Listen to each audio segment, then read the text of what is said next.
Picture this. You're in a room full of people who despise everything you stand for. They've made their opinions known, they've undermined you at every turn, and they're convinced they have your number. But instead of cowering or fighting back, with the same petty tactics, you do something unexpected. You transform their hatred into something far more valuable than their love could ever be: their respect. And the person who can teach you exactly how to do this lived over a century ago, wielded nothing but a pen and his brilliant mind, and managed to earn the grudging admiration of even his harshest critics. Friedrich Nietzsche understood something about human nature that most people never grasp: the difference between being liked and being respected, and why the latter is infinitely more powerful. Today, we're going to dive deep into Nietzsche's psychological warfare, his strategies for turning enemies into reluctant admirers, and how you can apply these same principles to transform every hostile encounter into an opportunity for elevation. But before we begin, let me warn you. What you're about to learn isn't about playing nice or finding common ground. This is about something far more sophisticated and, frankly, more effective. This is about becoming the kind of person who commands respect even from those who wish they could dismiss you. Nietzsche once wrote, "What does not destroy me makes me stronger." But there's a deeper truth hidden in these words that most people miss. It's not just about surviving your enemy's attacks. It's about using their very opposition as fuel for your own transformation into something they cannot ignore, cannot diminish, and ultimately cannot help but respect. The foundation of Nietzsche's approach lies in understanding what he called the will to power.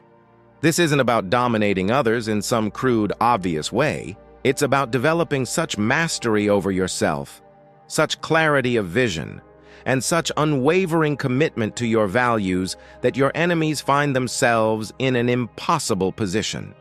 They came prepared to fight someone small, petty, and defensive. Instead, they encounter someone who operates from an entirely different level of existence. Consider how Nietzsche himself handled his critics. When the academic establishment dismissed his work, when former friends turned against him, when his ideas were misunderstood and twisted, he didn't waste energy on petty revenge or desperate attempts to win them back. Instead, he doubled down on his commitment to truth as he saw it. He wrote, "I am not a man. I am dynamite." This wasn't arrogance. It was a declaration of his refusal to be diminished by others' limited understanding. The first principle in earning your enemy's respect is what Nietzsche called becoming who you are. This phrase appears throughout his work, but its practical application is often misunderstood. It doesn't mean finding yourself in some new age sense. It means stripping away everything that isn't authentically you. Every borrowed opinion, every people-pleasing tendency, every compromise that weakens your core. When you encounter opposition, your natural instinct might be to defend yourself by explaining, justifying, or trying to win your enemies over to your side. Nietzsche suggests the opposite approach. He advocated for what we might call magnificent indifference to others' approval. The individual has always had to struggle not to be overwhelmed by the tribe, he observed. If you try it, you will be lonely often and sometimes frightened, but no price is too high to pay for the privilege of owning yourself. This doesn't mean becoming callous or dismissive of others. Rather, it means developing such a strong internal compass that external criticism loses its power to destabilize you. When your enemies see that their attacks don't wound you, don't make you smaller or more defensive, something remarkable happens. They begin to question the effectiveness of their approach, and questioning leads to curiosity, which is the first step toward respect. Nietzsche understood that most people operate from what he called ressentiment, a French word he used to describe the bitter, reactive emotion that drives people to tear down what they cannot achieve themselves. Your enemies often hate you not because of who you are, but because of who you represent. Someone who dared to be different, someone who refused to settle, someone who reminds them of their own compromises. The Key to transforming this dynamic lies in refusing to participate in it. When someone attacks you from a place of resentment, they expect you to respond in kind, to lower yourself to their level of petty grievance. Instead, Nietzsche advocated for what he called noble behavior. Not noble in some aristocratic sense, but noble in the sense of elevation, of operating from principles rather than reactions. The best revenge is not to be like your enemy, Nietzsche wrote. This is perhaps one of the most practical pieces of advice he ever offered. Your enemies define themselves in opposition to you.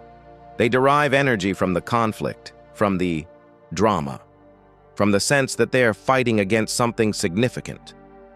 When you refuse to give them that conflict, when you remain focused on your own path regardless of their noise, you force them to confront the emptiness of their opposition. But there's a deeper psychological mechanism at work here. Human beings are hardwired to respect strength, authenticity, and conviction, even when they disagree with the specific content of those qualities. When your enemies see that you cannot be moved, cannot be diminished, and cannot be made to abandon your principles, they experience what psychologists call cognitive dissonance. Their image of you as weak, wrong, or contemptible conflicts with the evidence of your unmovable strength. Nietzsche experienced this firsthand. Many of his contemporaries initially dismissed him as a madman or a dangerous radical. Yet as time passed, even those who disagreed with his conclusions began to acknowledge the power of his thinking, the consistency of his vision, and the courage required to pursue such an uncompromising path. All truly great thoughts are conceived while walking, he once noted, and indeed, his ideas have walked through history, gaining respect even from those who initially opposed them. The second principle involves what Nietzsche called amor fati, which literally means love of fate. This concept goes beyond mere acceptance of circumstances. It involves embracing everything that happens to you, including the opposition of your enemies, as necessary for your development. My formula for greatness in a human being is amor fati, Nietzsche declared. That one wants nothing to be different. Not forward, not backward, not in all eternity. When you can genuinely appreciate your enemies as contributors to your growth, as forces that sharpen your thinking and strengthen your resolve, something profound shifts in the dynamic between you. They sense this shift, even if they can't articulate it. The person they're attacking no longer seems like a victim, but like someone who has found a way to transform their opposition into fuel. This doesn't mean becoming grateful for abuse or accepting mistreatment. It means recognizing that every challenge, including the challenge of dealing with hostile people, offers an opportunity to prove your principles to yourself and to demonstrate the depth of your commitment to your path. What does not destroy me, makes me stronger, takes on new meaning when viewed through this lens. It's not about surviving. It's about using every form of resistance as raw material for your own elevation. Consider how this plays out in practical terms. Your enemy spreads rumors about you, hoping to damage your reputation. The typical response would be to defend yourself, to counter their narrative with your own version of events, to engage in a battle for others' opinions. The Nietzschean approach involves a different calculation entirely. You ask yourself, how can this situation serve my development? What can I learn about human nature, about my own reactions, about the principles I claim to hold? When your enemies see that their attacks have become raw material for your growth rather than sources of your diminishment, they face an uncomfortable realization. They're not fighting someone who can be defeated in the conventional sense. They're encountering someone who has learned to transform opposition into opportunity. This realization breeds a reluctant respect, even among those who wish it weren't so. Nietzsche also understood the power of what he called intellectual honesty. This involves pursuing truth wherever it leads, even when it's uncomfortable, even when it challenges your previous beliefs, and even when it might give ammunition to your enemies.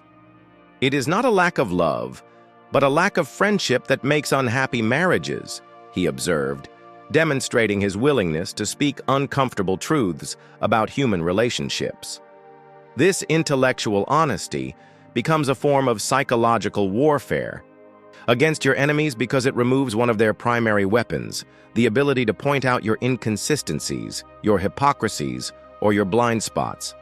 When you've already examined these aspects of yourself more thoroughly than they have, when you've already grappled with the contradictions in your position and emerged with a more refined understanding, their attacks lose their sting. Your enemies expect you to be defensive about your weaknesses. Instead, you acknowledge them openly, work to address them honestly, and demonstrate a capacity for self-examination that most people lack. This intellectual courage is deeply impressive to others, even to those who disagree with your conclusions. They may not like what you stand for, but they cannot help but respect your commitment to pursuing truth over comfort. The third principle involves understanding what Nietzsche called the eternal recurrence. He posed a thought experiment. What if you had to live your life exactly as you've lived it, with all its pain and joy, its failures and successes, an infinite number of times? Would you choose the same path? Would you make the same decisions? The person who can answer yes to this question, Nietzsche argued, has achieved a form of psychological freedom that few people attain. When you live as if every choice you make will echo through eternity, you develop a different relationship with opposition.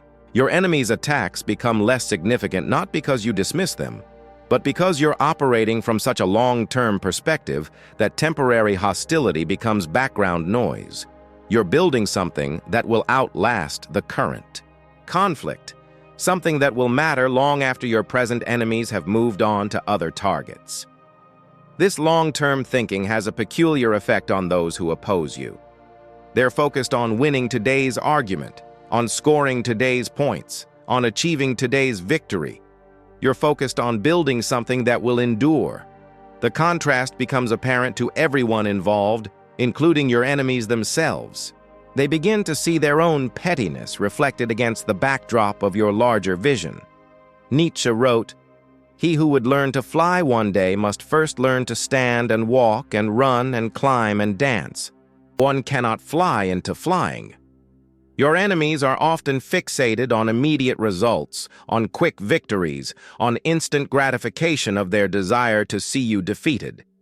You're learning to walk, then run, then climb, building the foundation for something they can't even imagine.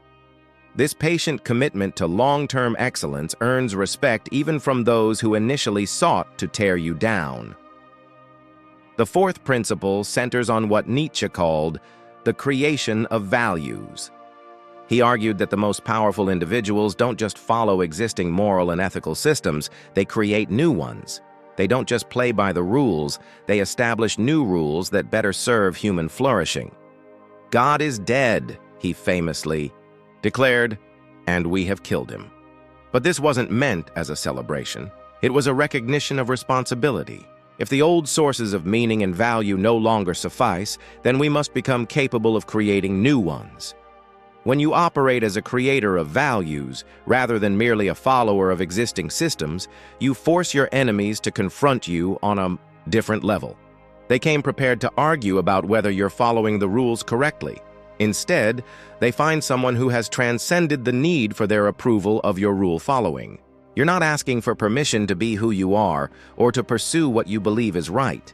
You're demonstrating through your actions what a different way of being looks like. This shift from asking permission to demonstrating possibility is psychologically powerful. Your enemies may disagree with your specific choices, but they cannot help but recognize the courage required to chart your own course. "The snake which cannot cast its skin has to die," Nietzsche observed. As well the minds which are prevented from changing their opinions. They cease to be mind. You've demonstrated your willingness to shed old skin, to evolve, to risk being wrong in service of growth. This intellectual courage commands respect even from those who prefer the safety of conventional thinking. The practical application of these principles requires what Nietzsche called self-overcoming. This isn't about becoming perfect or eliminating. all flaws. It's about developing the capacity to continuously transcend your current limitations, to refuse to be imprisoned by past versions of yourself, and to maintain a commitment to growth that outlasts any particular conflict or opposition. When your enemies attack you, they're often attacking a fixed image they have of who you are. But if you're committed to self-overcoming, if you're constantly evolving and refining your understanding, their attacks become aimed at a target that no longer exists. By the time they've formulated their criticism, you've already moved beyond the position they're critiquing. This doesn't mean changing your core principles to avoid criticism. It means deepening your understanding of those principles and expressing them in increasingly sophisticated ways. Nietzsche himself exemplified this approach. His early work was quite different from his later writings, not because he abandoned his fundamental insights, but because he continued to develop them, to refine them, to express them with greater precision and power. Critics who attacked his earlier positions often found that he had already addressed their concerns in his ongoing development of the ideas. This commitment to continuous self-overcoming has a disarming effect on opposition. Your enemies expect you to defend yesterday's version of yourself. Instead, you acknowledge what was limited about that version while maintaining continuity with your essential vision. This intellectual honesty and commitment to growth is difficult to attack because it demonstrates the very qualities that most people claim to value: humility, wisdom, and the courage to change. The fifth principle involves mastering what Nietzsche called the art of psychological warfare. This doesn't mean manipulating or deceiving others. It means understanding human psychology well enough to refuse to be drawn into destructive patterns. Most conflicts between people follow predictable scripts. Your enemy attacks, you defend. They escalate, you escalate. They become emotional, you become emotional. Everyone ends up diminished by the exchange. Nietzsche advocated for refusing to participate in these predictable patterns. When we are tired, we are attacked by ideas we conquered long ago, he noted. The key is to never engage your enemies when you're operating from a place of fatigue, reaction, or emotional instability. Instead, you choose the time, place, and manner of engagement based on what serves your larger purposes, rather than what satisfies your immediate emotional needs. This strategic approach to conflict requires tremendous self-discipline. Your enemies will try to provoke you into reacting immediately, into responding on their timeline rather than your own. They'll question your courage if you don't respond instantly, suggest that your silence indicates weakness or guilt. The Nietzschean approach involves recognizing these provocations for what they are: attempts to drag you into their preferred battleground rather than fighting on terrain of your choosing. When you do choose to engage, you do so from a position of strength rather than reaction. You've considered your response carefully, you've chosen your words deliberately, and you've aligned your actions with your larger principles rather than your immediate emotions. This measured approach to conflict often catches enemies off guard because they've prepared for an emotional reaction, not a strategic response.